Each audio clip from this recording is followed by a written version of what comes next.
Right, good morning, buddy. Can you hear me? Bit of a mixed pending home sales here. I expected a very strong number. It didn't come out that way.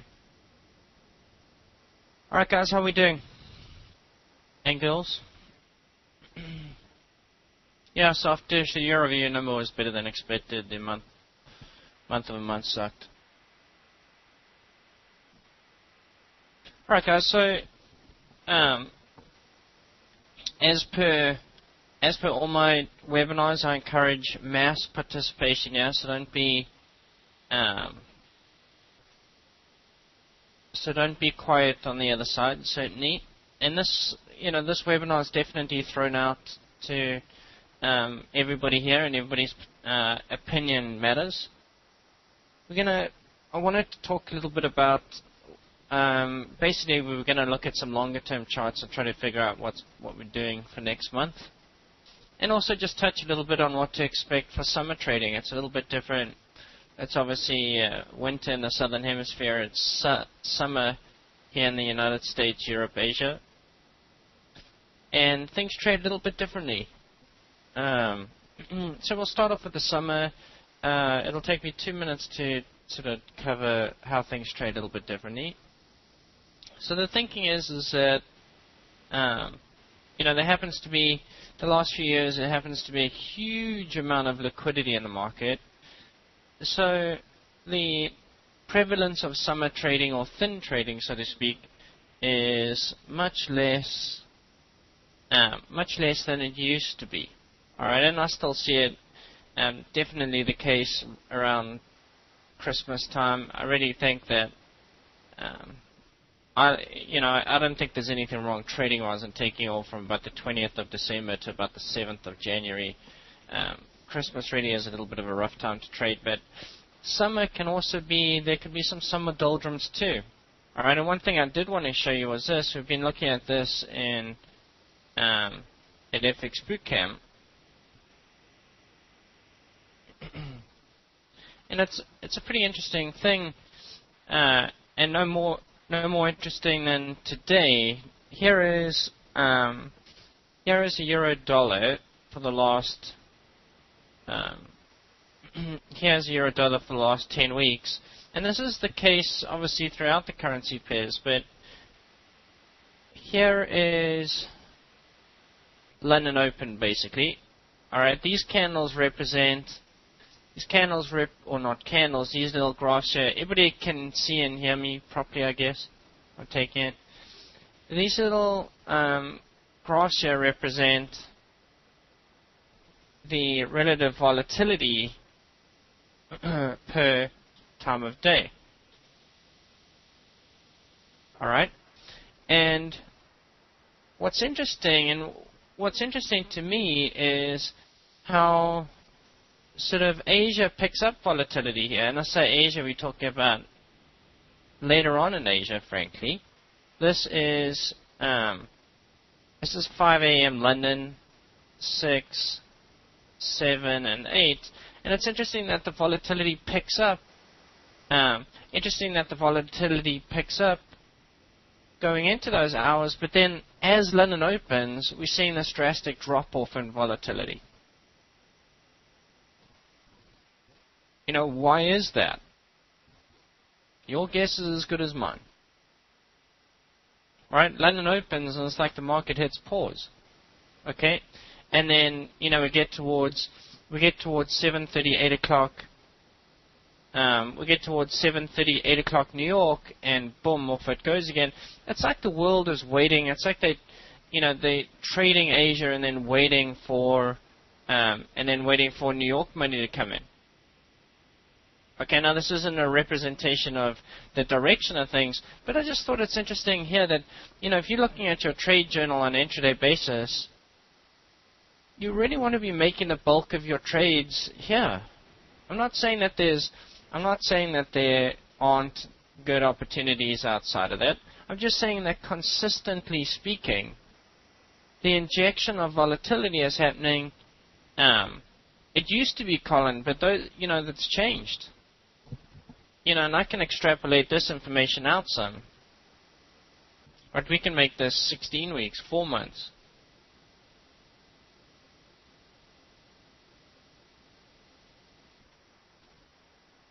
refresh the page here.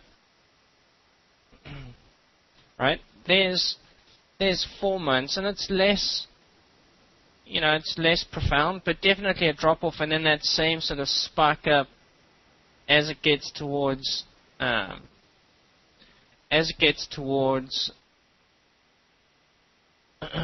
sort of that 7:30, 8 o'clock level. Yeah, we'll look at the pound in a minute.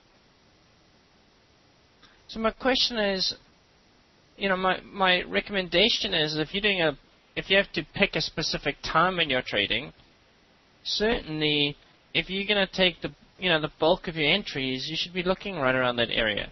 When did the euro? This was our euro plan today. We were going to long 29.45, looking for 130.30. What time is this? What time specifically is this? It's right around that level. Right around.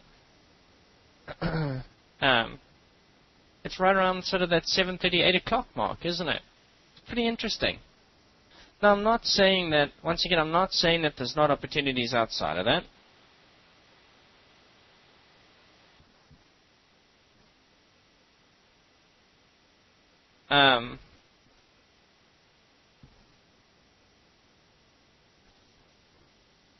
But, if you're going to concentrate on the market, certainly concentrate on it for that hour, yeah? Okay, now, what's the difference in summer trading? And I'm talking about, for me, summer trading constitutes sort of the second to third week of June through about the first week of August. All right? And the difference is not, you don't really not get moves. All right? The moves are going to still happen. You're still going to get your trends. Things are still going to move well. And like I said, everybody's got so much volume into the market these days that there's so much liquidity in the market these days that I have a hard time believing we're not going to have a good summer. But what you tend to get is some overshoots. So if you're trying to, for instance, short the 30 to 40 level, all right. If you're trying to short the 30 to 40 level, if it goes to 70, don't be surprised. And a level isn't broken, you might wick a level by 20 or 30 pips and then actually hold it. So my advice for that sort of 5 to 6 week period is maybe lower your lot size a little bit, expand your stops a touch. Because you don't want to get wicked. You can get wicked around during thin markets. So that's really the only major difference that summer holds over some of these others. And, if we go back to that chart a minute, here it is. Like I said, concentrate your trading on that window of sort of 7:30, 8 o'clock New York time. Here's the Swissy. Look at how, you get a little spike up here. This is the last month. But London opens, volatility drops, 7:38 kicks in New York, and you're hot for 4 hours. Okay?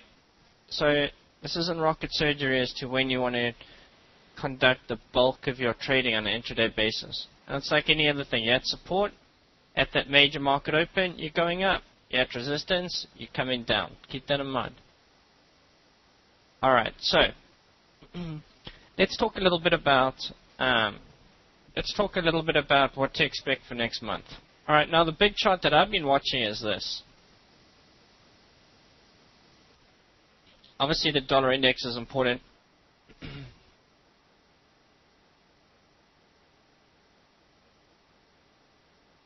And I've created a little screencast here. I'm just going to upload some of these charts to, and you can reference them at a future date. But here is a Swissy chart, and if this was I know I've put it on a monthly, but if this was a 15-minute chart or hourly, tell me what you would expect.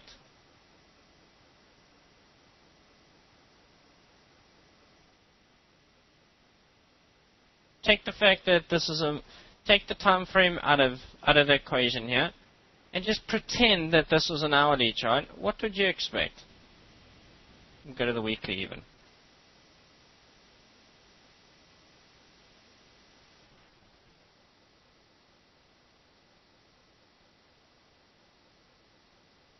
I would certainly expect I would expect it to respect this resistance, no question about that. You're absolutely right.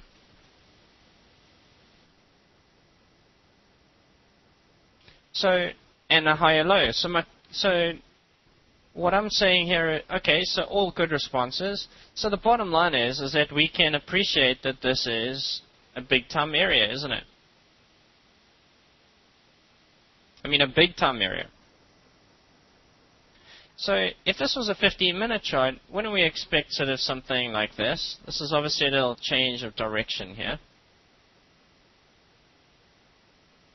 Wouldn't we expect sort of something along these lines?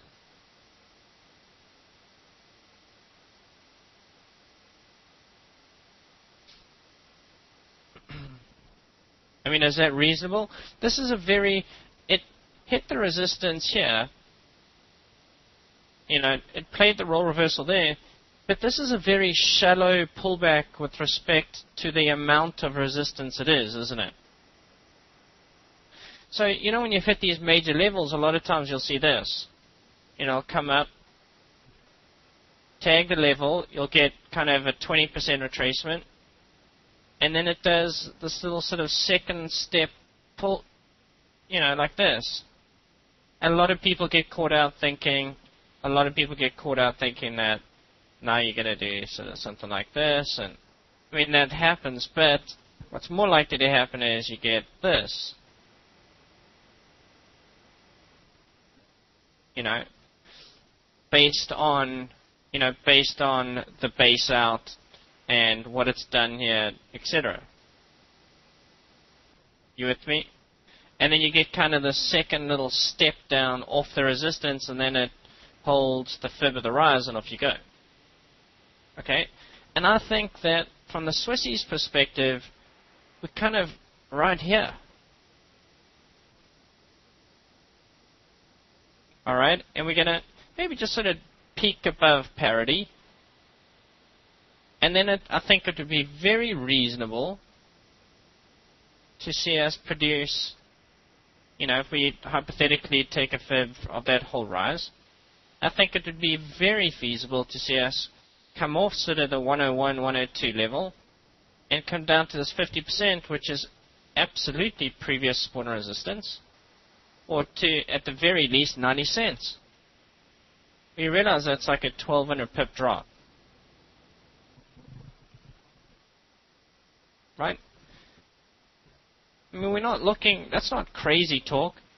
All it is sort of respecting support and resistance. You know, so maybe something like this. And that's not just taking us through next month, that's effectively taking us through the end of the year, probably. Alright, so let me clean this up.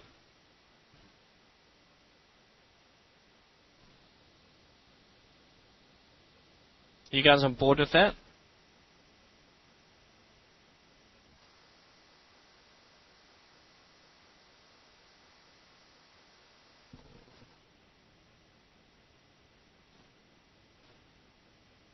So maybe sort of something like this.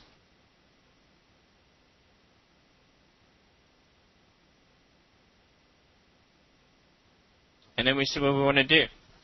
How many people agree with that? How many people disagree with that?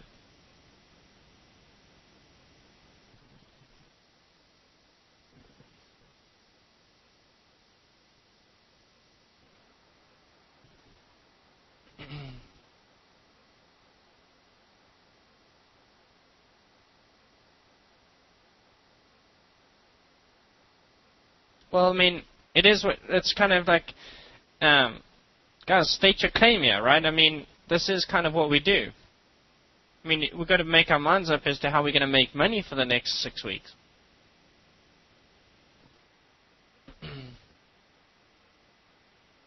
Okay, so there's my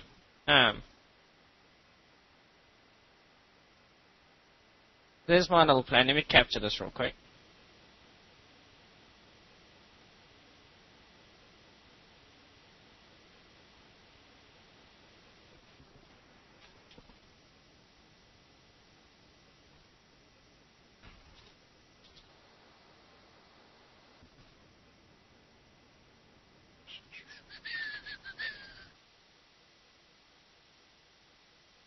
Alright.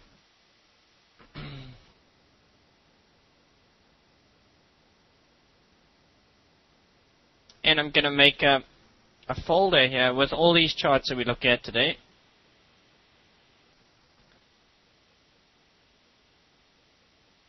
Okay, there we go.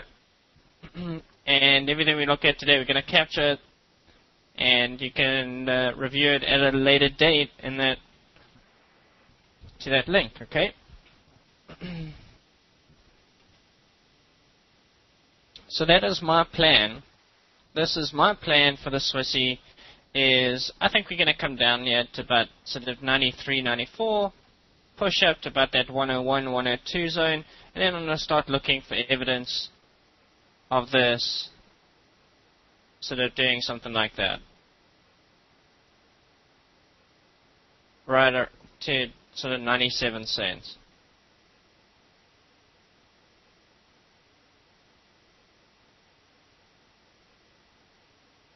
Yeah, I mean, I think that what I'm trying to say though is that the bulk of my trading will be concentrated on, now concentrated on, you know, this trade. I was very dollar bullish, and now I'm sort of switching over to the dollar bearish side of things, based on this, frankly, singular chart. So this is the interesting thing. So Colin's saying doesn't think it's going to breach that 98.40 mark, and I'm saying, well, I think it will. This is the part that is obviously up for debate.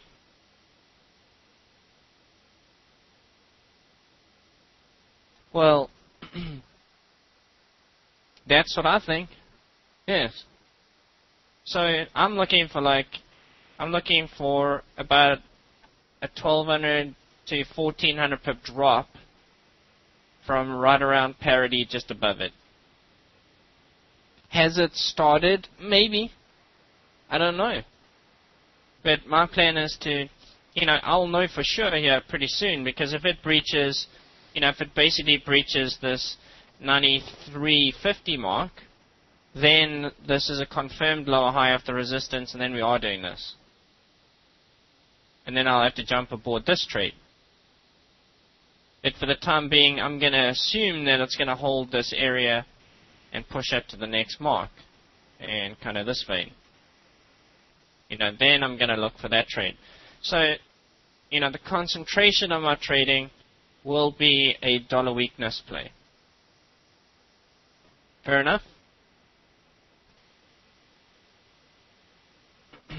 Okay. So, how does this translate to the euro? Alright, well, the euro is simply, the euro is the inverse of this, obviously. So, if we just scoot this across. And guys, have I been wrong? Of course. Will I be wrong again? Yes. I've also been right before.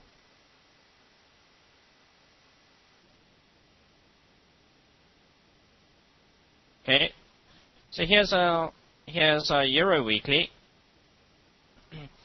So it's the same boat here, really. Okay, the big question is the euro done here? Meaning that has the euro based out, and that this now is doing this, or are we going to make one more sort of step down, more towards sort of 27, late 26s, and then scoot up? Okay, so we can use, obviously the Swissy chart's going to be key. We can use things like this dollar index. Okay, here's a weekly dollar index chart.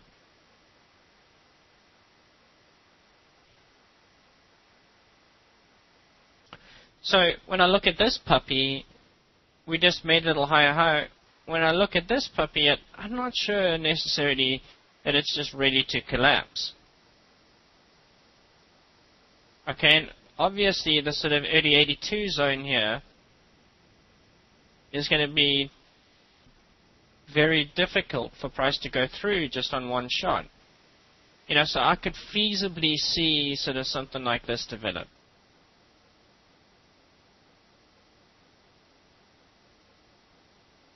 Okay, if it breaks through about 82.10, well then that's a key break. All right, so if we relate that back to the euro, remember that the dollar index is 60% euro. Okay, so if you're looking at a DX chart, really, for all intents and purposes, you're looking at the opposite side of the euro. You're not. Yeah, there's some pound and there's some yen component there, but for the most, you're looking at the opposite relationship to the euro. So why look at a dollar index chart? Well, sometimes it can give you a different perspective, and it may be just the perspective that you need to give yourself some clarity. All right, so my question on the euro is not necessarily, is this green zone going to hold? I expect it to do so. I mean, this is how I like to sort of break my trading up. So this, to me, is buyer zone. Why? Support, resistance, support, and potential support. So if I'm bearish on the euro, check that. If I think the USD Swissy is coming down, yes, I think the euro dollar is going to go up and go up hard. And I'm not just saying that in reflection to today. This is something I've been saying forever.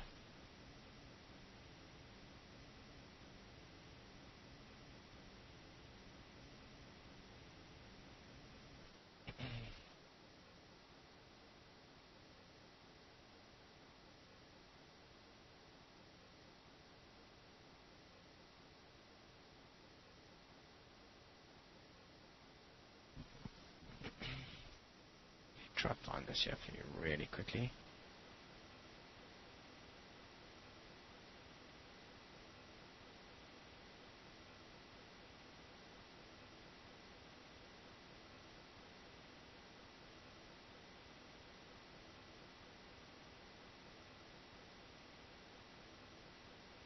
So this is something I drew up. This is something I drew up on the euro some time ago, and basically I had this coming off sort of 28.5 and then cruising up towards 133, 134, and this was produced back when we were on 130 on our way down, so almost a month ago, and I think it's very much on track for that.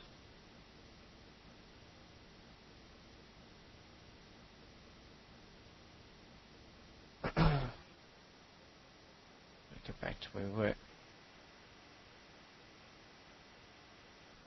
So what I'm thinking here on the euro, so my big question for myself on the euro is, are we doing this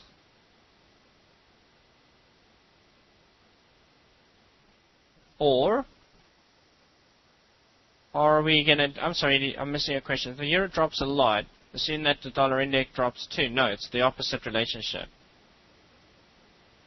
If the euro drops significantly, the dollar index will rise because the dollar gains strength.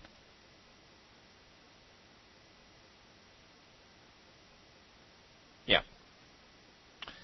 So, big question for me is this or this. So you tell me, black or blue, or neither.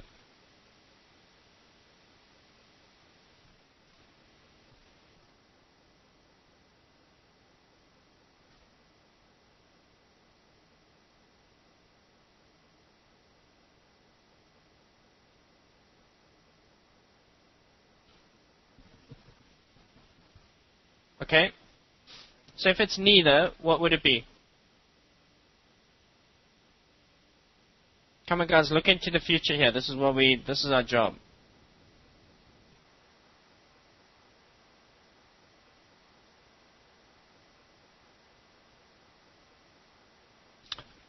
My idea for this would be the black route. I think we're going to try to do this.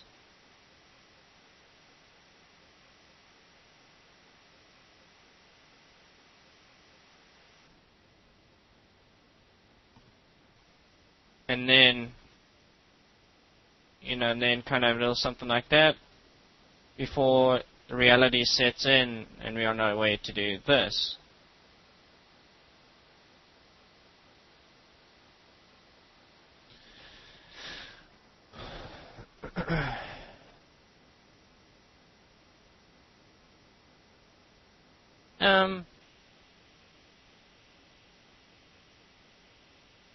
Because I predict levels where I predict levels where I expect price to change direction, and then I react to price action within the context of those levels. So just on this one, I'm saying, hey, this is resistance, and I'm saying this is support. This is support based on this, this, and this is resistance based on this.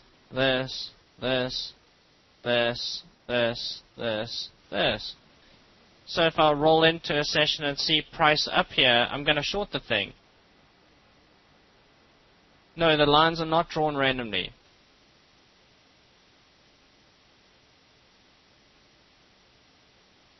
Not by a long shot.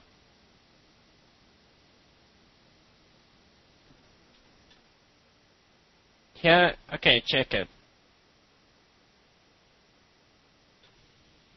Okay, first of all, let me capture this. Alright, and just make a...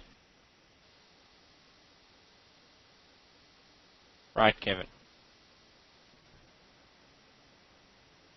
Sorry if I'm missing your questions. Let me just save this very quickly. Alright.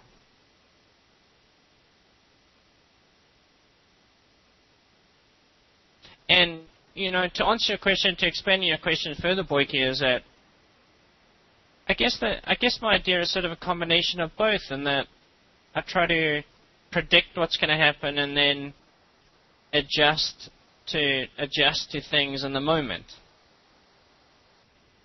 I certainly don't come up with a plan and then I'm inflexible to changing it. You know what I mean?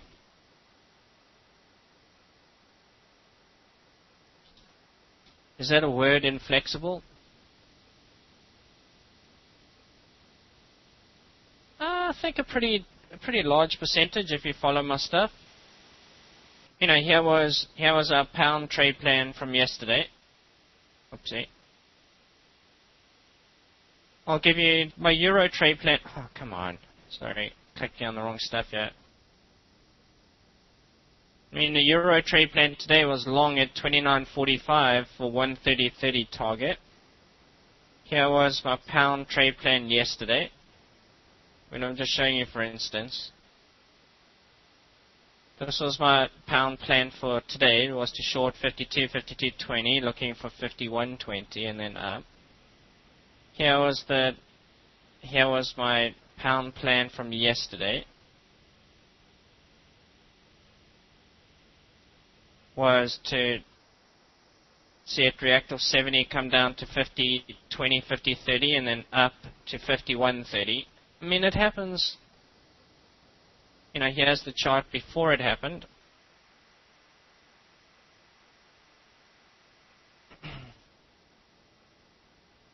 So, yeah, I mean,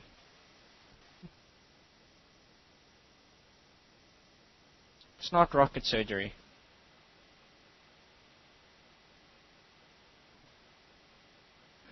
Okay. Let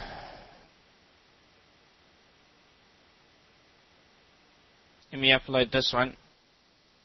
And it's going to be interesting. I like these sort of, I mean, I don't know about you, but I really enjoy analysis. I enjoy trying to predict the future, and it's cool. It's a cool part of our job.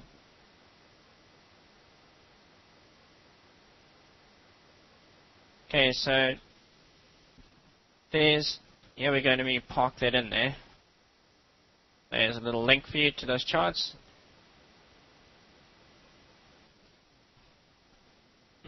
Well, I mean, I'm not going to, I'm not here to promote my service, but not my service. But I mean, I do this every day, so there's one way of doing it.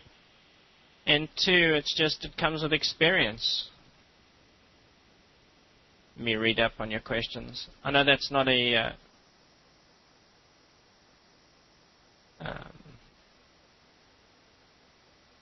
weekly fibs on the euro. Let me have a look at that. Are you talking about, the bottom line is, I think it's important to remember on the euro, I'm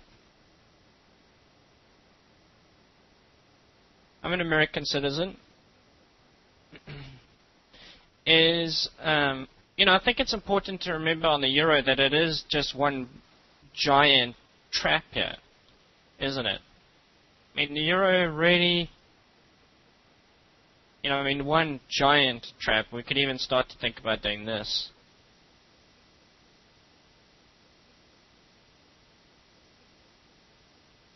And anytime you're in sort of wedge type stuff, fibs start to become a little less effective. You know why like triangles produce themselves, right? I mean, you might have something like this going on. Okay, and then these guys go, well, this is great. That's a buy zone of this rise. 3 times a week. All right. So, guys go, hey, this is a buy zone of this rise, and then price bounces there. They go, hey, it's a sell zone of this drop. Okay. And then they go, oh, well, this is a buy zone of this little swing rise. And a triangle is born.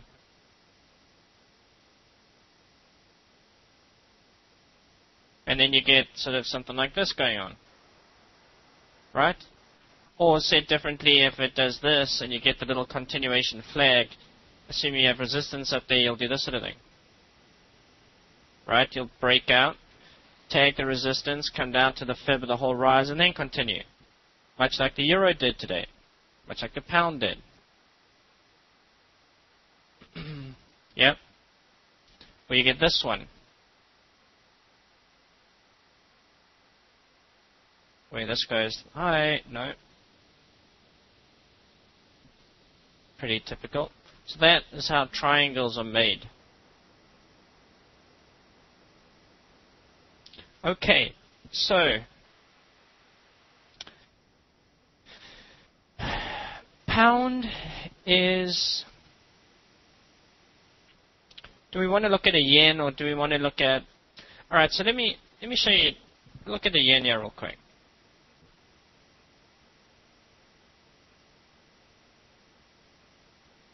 Okay.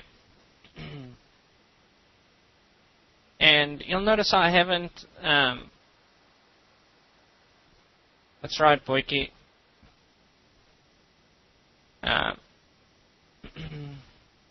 Guys, if you, a really good resource, who was asking me about how this stuff is learned? If you go on FX Street and just go, this is the way that I trade. It might be, I've always said this, maintained this forever, is that there are a million good ways to approach the market. Right? The way that I look at it is just one way. Okay, it's how you internalize it for yourself that ultimately matters. Okay, so I'm not saying that my way is the best way. I don't think it's the worst way. All right, a lot of the way I look at it is technicals, fundamentals, and a whole ton of experience mixed in. Okay, but if you want some more insight on this, you can always go to FX Street's page, go to webinars, click on my name, and there's like 4 years worth of recorded webinars where we cover all sorts of price action stuff, and I describe how to work out these big daily zones and the intraday stuff and time of day and all these other different things. You could spend, I don't know, 30 or 40 hours there. It's a pretty good way. They do, Forex Girl, they do. I mean, and then you've got to adapt and overcome. Certainly. But I would prefer to have, at the very least, a tentative plan in place. You know? At the very least. You know, here's a classic example of that. Exactly. So here's a classic example of this. Sorry, I've digressed a little bit. So here was my trade plan on the euro today. Okay? Right here. Here's the chart that I drew up when we were sitting basically over here.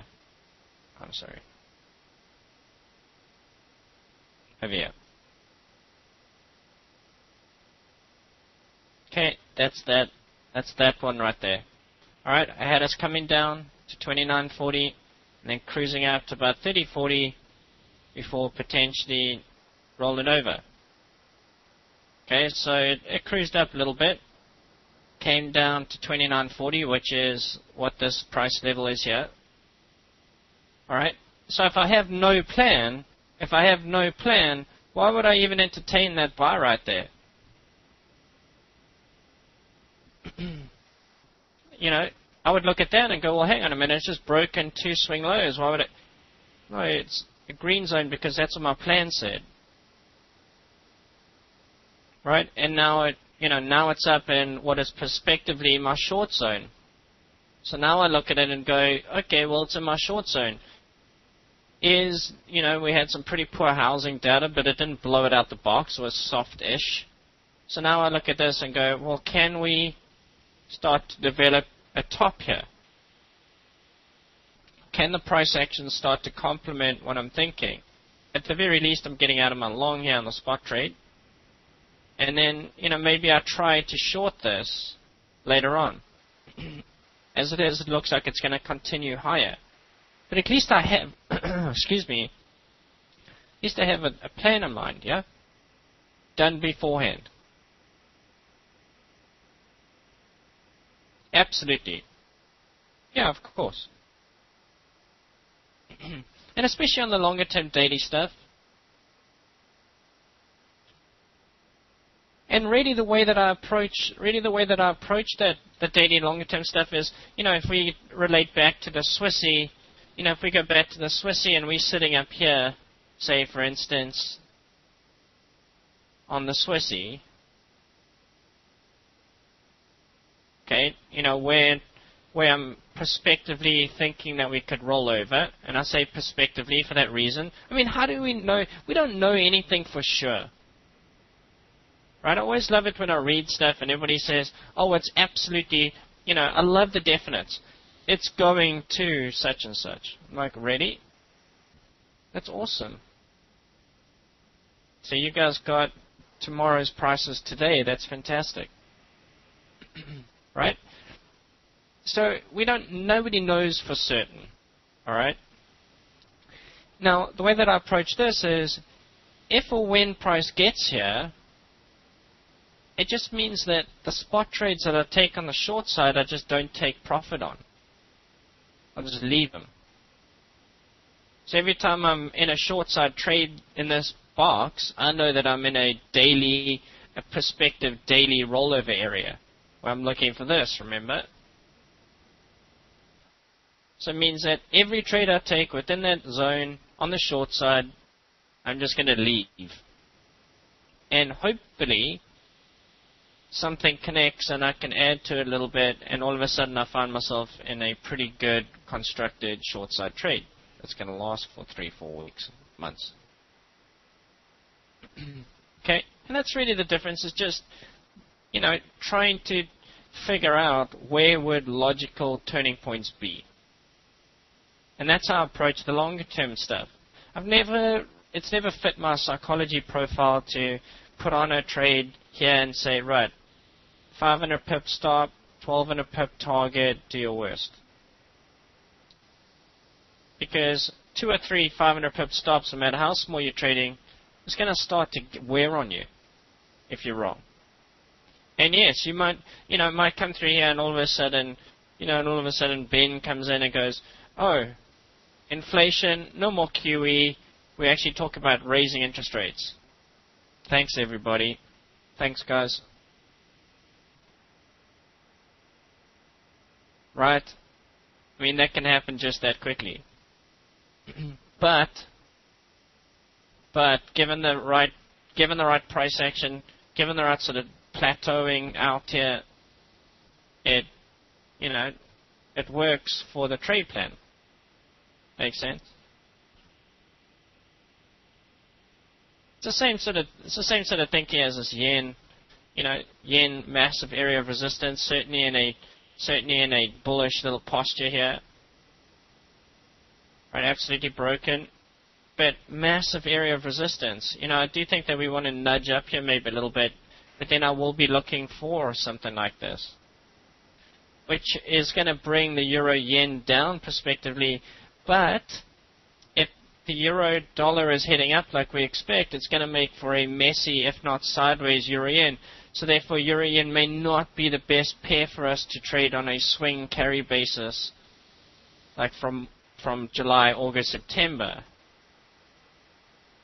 Yeah, I dig it. I mean, I have my frustrations on a daily basis, but I love it.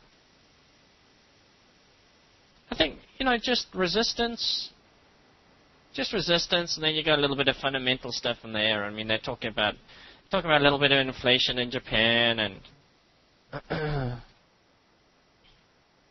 well, I mean, I suffer the same stuff that everybody else does, Boyke. The getting knocked out by a pip, and it goes in my favor. You know, sometimes it won't quite reach a level, and then it works in my favor, and I'm not in the trade. Or I take a couple of pairs that underperform, and don't take ones that perform magnificently, and I'm not in them even though they're roughly the same trade. Maybe a dollar trade or a yen trade. I mean, you know, try to avoid these things, but perhaps, you know, there's a human element here.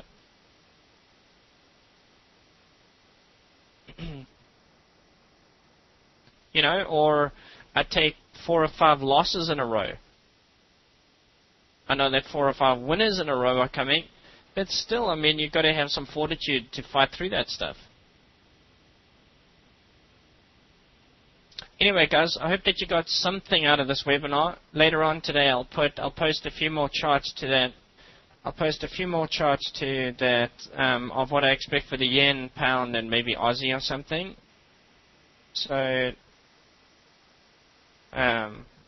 keep an eye on that for later. All right, here's the link again. And if you want to follow my Twit, I post Twit stuff of plans every day. It's at Forex David. It's a good way to get hold of me. Otherwise, I hope you enjoyed it, and you can always reach me for questions, comments, otherwise on my Twit feed. Good luck, everybody, and we'll talk to you soon.